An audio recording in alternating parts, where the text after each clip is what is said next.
Let's make some reusable shopping bags like the ones you see here. You will need 2 pre-cut fat quarters, thread, a sewing machine, an iron, and some nice sharp fabric scissors. Step 1 is to cut the fabric for the handles. Now a fat quarter measures approximately 18 inches by 21 inches. So lay both fat quarters down stacked on top of each other with the short 18-inch side running horizontally. I like to fold the fabric in half along the vertical axis to make cutting easier. You'll cut off a 4-inch strip from the top so that you have 2 pieces that are now 4 inches by 18 inches.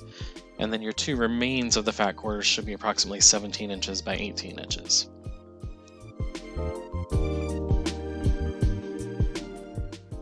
Take your 4-inch strips to the ironing board and press them in half along the long axis. Open it up and fold each long edge to the middle and press it again, and then fold the entire piece in half again and press, sealing the raw edges inside.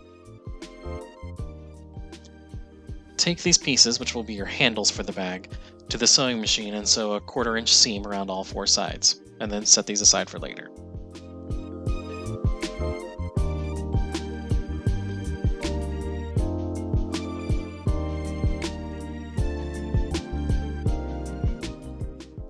Next, lay your 17 by 18 inch pieces down so that the 17-inch edge is along the top.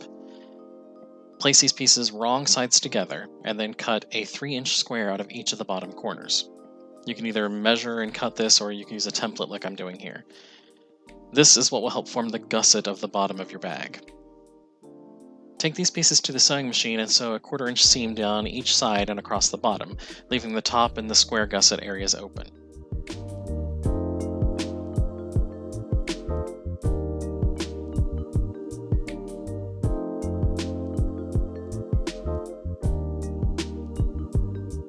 Using your sharp scissors, trim the seam allowance to be about 1/8 of an inch.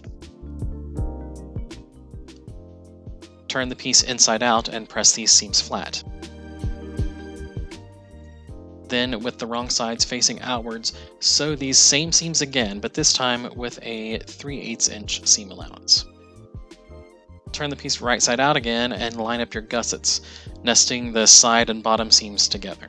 And then you're going to sew straight across this portion with a 1/4-inch seam allowance.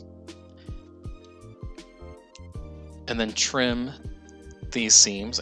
Then once again, turn this piece inside out, press the gusset seams flat, and then sew these seams again at a 3/8 inch seam allowance, just like we did the side seams. Take this piece to the ironing board and press a 1/4-inch fold around the top of the edge of the bag, and then fold this under another 1/4 inch and press it again to create a rolled hem. Then you're going to put your handles in place. Measure 3 inches from either side of the bag, tucking the end of the handle under the rolled hem and pin it in place.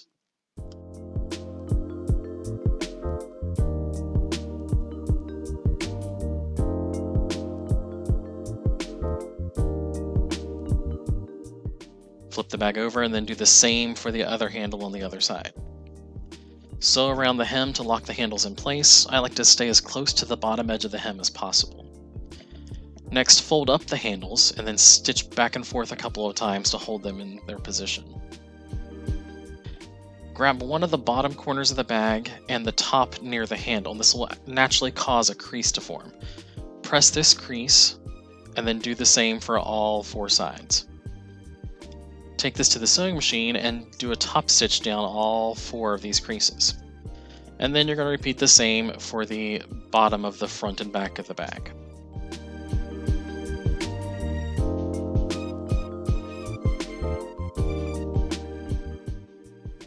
Once you have all of your top stitches done on these creases, then you now have a shopping bag.